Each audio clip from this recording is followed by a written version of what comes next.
नमस्कार, स्वागत है आप सभी का जेजेपी न्यूज़ पर और मैं हूं आपके साथ नौशीन खान। अफगानिस्तान की सत्ता पर काबिज तालिबान अब देश में लोगों का नरसंहार कर रहा है। तालिबान ने शिया हज़ारा मुस्लिम समुदाय के 13 लोगों की बेरहमी से हत्या कर दी है। इनमें 17 साल की एक लड़की भी शामिल है। केंद्रीय प्रांत के दायकुंडी में हुई इस घटना में ज़्यादातर मृतक लड़ाकों के सामने समर्पण करने वाले सैनिक थे।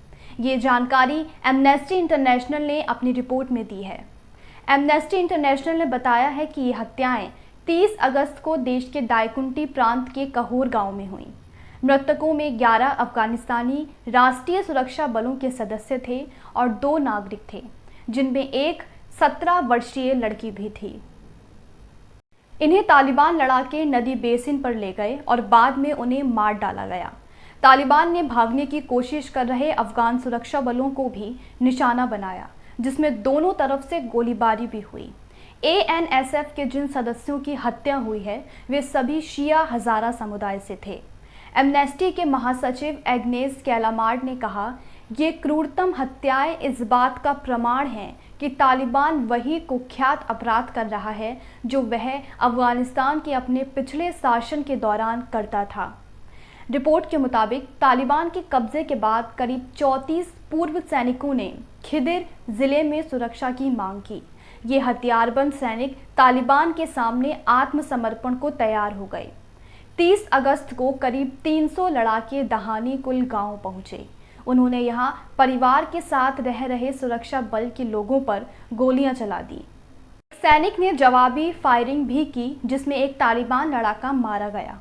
तालिबान ने दावा किया है कि काबुल के उत्तरी इलाके में आईएस के खिलाफ उसके अभियान में 3 आतंकी मारे गए हैं।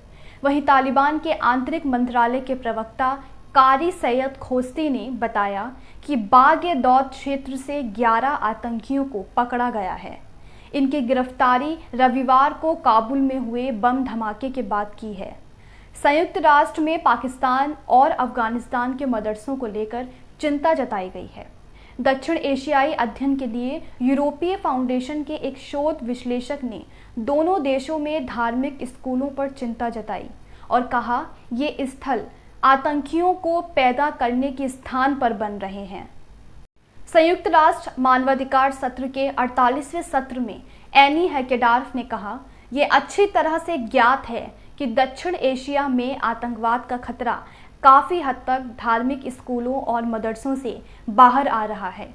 ये स्कूल अक्सर इस्लाम की रूढ़िवादी व्याख्या को बढ़ाते हैं। अभी भी ये पाकिस्तान और अफगानिस्तान में बढ़ रहे हैं। हैकेडार्फ ने कहा कि अंतर्राष्ट्रीय समुदाय को तालिबान के शिक्षा के झूठे वादों पर खुश नहीं होना चाहिए। उन्होंने आगे कहा कि तालिबान और हक्कानी नेटवर्क पाकिस्तान में ऐसे मदरसों से ही पैदा हुए थे। आज के लिए बस इतना ही। जेजेपी न्यूज़ की और वीडियोस देखने के लिए चैनल को सब्सक्राइब करें। अगर हमें आप फेसबुक पर देख रहे हैं तो पेज को लाइक करें। दिन भर की बड़ी खबरों के लिए विजिट कर सकते हैं www.jjpnews.com पर।